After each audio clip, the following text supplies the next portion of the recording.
외국인들이 삼성전자를 20조 팔았어요. 근데 그 시기 삼성전자 영업이익은 사상 최대였습니다. 57조 원. 이게 말이 돼요? 실적이 역대급인데 왜 팔아요? 오늘 이 질문 하나에 답하고 나면 여러분이 뉴스 보는 방식이 완전히 달라질 겁니다. 저 오늘 종목 얘기 안 합니다. 사라 마라 이런 거 없어요. 딱 하나, 구조를 얘기할 겁니다. 외국인이 왜 움직이는지, 그 뒤에서 환율이 어떻게 작동하는지. 이걸 알면 시장이 갑자기 흔들릴 때 여러분이 패닉하지 않을 수 있습니다. 일단 전제 하나 깔고 갑니다. 외국인 투자자들은 달러로 들어와서 달러로 나갑니다. 당연한 얘기처럼 들리죠? 근데 이게 전부예요. 이것만 이해해도 오늘 절반은 이해한 겁니다. 외국인이 삼성전자를 살 때 원화로 바꿔서 삽니다. 나갈 때 다시 달러로 바꿔서 나가요. 그러니까 최종 수익은 주가가 아니라 달러 환산 수익률로 결정됩니다. 주가가 10% 올랐어도 그 사이 원화 가치가 10% 떨어지면 수익 제로입니다. 오히려 손실일 수도 있어요. 자, 그럼 아까 그 질문으로 돌아갑니다. 2026년 1분기 삼성전자 영업이익 57조 원, 전년 대비 793% 증가. 그런데 외국인은 이 시기에 20조 원 넘게 팔았습니다. 왜 그랬을까요? 답이 환율에 있습니다. 삼성전자는 매출의 90%가 해외에서 나옵니다. 반도체 대금은 달러로 받아요. 그러니까 환율이 오르면 원화로 환산한 이익이 폭발적으로 늘어나는 구조예요. 57조 원 영업이익의 상당 부분이 사실 환율 효과입니다. 근데 외국인 입장에선 어떻게 보이냐면 삼성전자가 원화로 돈 많이 벌었는데 그 원화 자체의 가치가 떨어지고 있어요. 달러로 환산해서 계산해보면 장부상 이익 증가분을 원화 가치 하락이 상쇄해버리는 거예요. 그러니까 판 겁니다. 삼성전자가 나빠서가 아니라 이 나라 돈의 가치가 지금 녹고 있다는 신호에 반응한 거예요. 여기서 많은 분들이 오해하는 게 있어요. 그럼 환율 오르면 추출기업은 나쁜 거야? 아닙니다. 정반대예요. 환율 오르면 기업 실적은 좋아집니다. 방금 57조 원 얘기가 그거예요. 근데 환율이 오르는 방향, 그 추세가 문제입니다.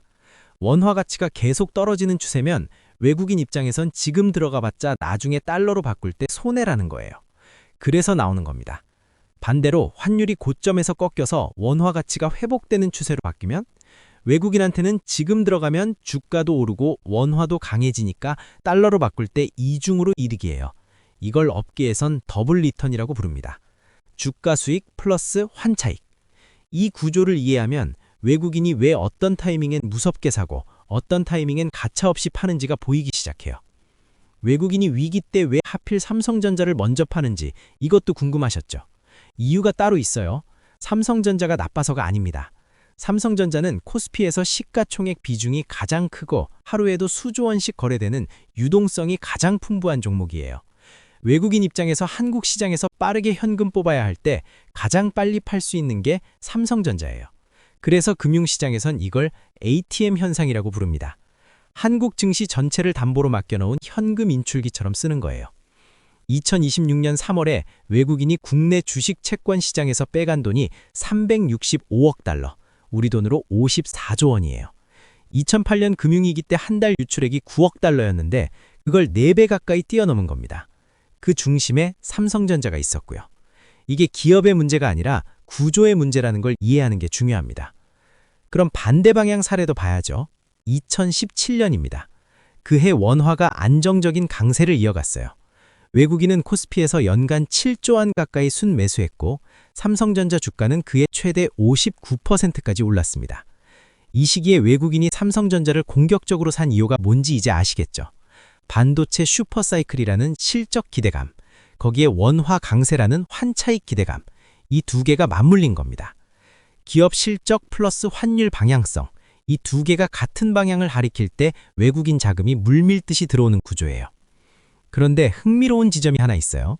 2026년 초 외국인이 20조 원 팔 때 개인 투자자들은 15조 원 넘게 샀습니다. 정반대 행동을 한 거예요. 누가 틀렸고 누가 맞느냐의 문제가 아닙니다. 보는 기준 자체가 다른 거예요. 개인 투자자는 원화 기준으로 자산을 평가합니다. 환차선 걱정이 없어요. 그러니까 주가가 20% 빠졌을 때 싸졌다는 시각이 가능해요. 외국인은 달러 기준으로 봐요. 주가가 20% 빠졌어도 원화도 같이 떨어지면 더 손해라는 거예요. 이 시각 차이를 이해하면 뉴스에서 외국인이 또 팔았다고 해도 무조건 나쁜 신호로 볼 필요가 없다는 것도 알게 됩니다. 맥락이 필요한 거예요. 자, 그럼 환율은 뭐가 움직이냐? 2026년 초 사례를 보면 세 가지가 동시에 터졌어요. 첫째, 이란 사태. 중동 분쟁으로 유가가 튀었습니다. 한국은 에너지를 거의 전량 이수하는 나라예요.